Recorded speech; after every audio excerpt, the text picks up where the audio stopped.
संबंध एवं फलन के प्रश्न नंबर 1 का चौथा वाला भाग लिखा है। समस्त पूर्णांकों के समुच्चय z में r एक संबंध इस प्रकार है कि x y युग्म हमको मिलेंगे जिसमें x माइनस वाई एक पूर्णांक है।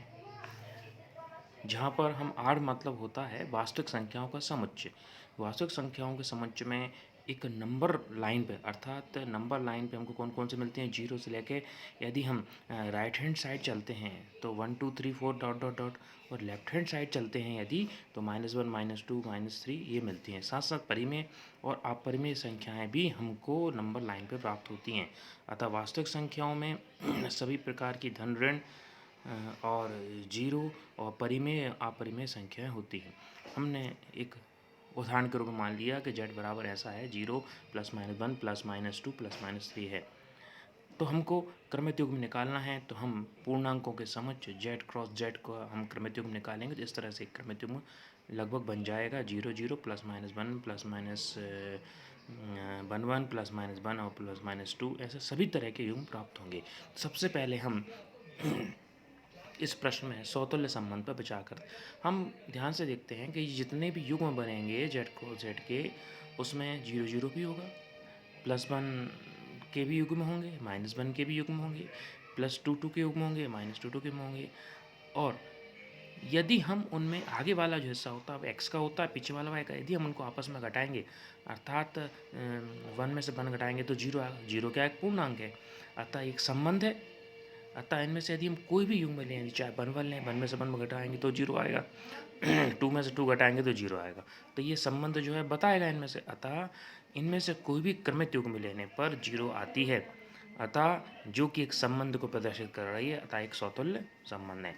अब सम्मित में हम क्या रहते हैं कि यदि ए बी किसी समुच्चय का अवयव है तो बी ए भी उस समुच्चय का अवयव होना चाहिए। मान लीजिए क्रमित युग्म में हमको 1 2 तो मिलेगा ही मिलेगा, तो जब 1 2 मिलेगा तो 2 1 भी मिलेगा। हम देखें कि 1 और 2 में से यदि हमने घटाया तो -1 बचा।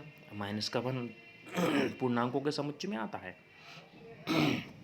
इसी प्रकार 2 1, अब 2 1 में से हमने 2 में से 1 घटाया तो 1 बचेगा, तो 1 भी पूर्णांकों के समुच्चय में आता है, सम्मित है। अब इसी प्रकार संक्रामक में देखें, हमने मान लिया कि 1 2 अवयव है r का।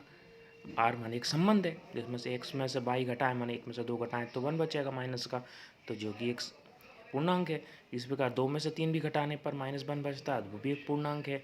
तब 1 में से 3 घटाने पर कितने बचेंगे, -2 बचेंगे, जो कि पूर्णांक है। क्यों? क्योंकि ए बी बी सी और बी से बी कैंसिल क्या हो गया, ए सी।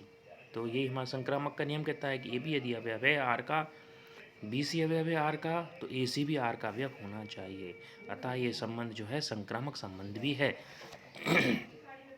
इसी प्रकार अब अपन प्रश्नावली 1.1 के क्वेश्चन नंबर 2 का हल करेंगे कि सिद्ध कीजिए कि वास्तविक संख्याओं को समुच्चय कैपिटल आर में आर हमको संबंध इस प्रकार दिया है कि युग्म ए बी है, यहाँ पे ए का मान छोटा होना चाहिए बी स्क्वायर से। तो ये ना तो स्वतंत्र है ना ही सम्मित, किंतु संक्रामक है। हम मतलब आर वास्तविक संख्याओं का मैंने समझ अभी बताया कि वास्तविक संख्याओं में सभी प्रकार की संख्याएं आती हैं, चाहे वह जीन वाली हो या धन ऋण वाली हो या परिमेय संख्या हो, सभी आती हैं। तो हम जानते हैं कि वास्तविक संख्याओं के समझ में शून्य, धनात्मक ऋणात्मक संख्याएं, परिमेय संख्याएं भी आती हैं। हमने मान लिया माना कि एक संबंध आर में हमको ये सब युग्म मिलेंगे, धन के ऋण के सब मिलेंगे, 1 1 1 2 2 3 3, इस तरह के बहुत सारे मिलेंगे। तो देखिए 1 समान आ रहे हैं, ए बी के मान बराबर आ रहे हैं दोनों समय। हमने इनमें से कोई युग्म ले लिया 2 2। अब हमने देखा कि 2 2 वास्तविक संख्याओं को समुच्चय है, लेकिन क्या इसमें जो आगे वाला मान है, जो 2 है, क्या बी माने बी का स्क्वायर। अब बी का स्क्वायर क्या है कि हमसे कह रहा है कि ए इज़ लेस देन और इक्वल टू बी स्क्वायर होना चाहिए। तो यहाँ पे यदि बी स्क्वायर माने हो जाएगा 4, है ना, और 4 हो जाएगा, जबकि समतुल्य में तो दोनों बराबर आना चाहिए, लेकिन इसमें तो क्या जाएगा 2 4 आ रहा है।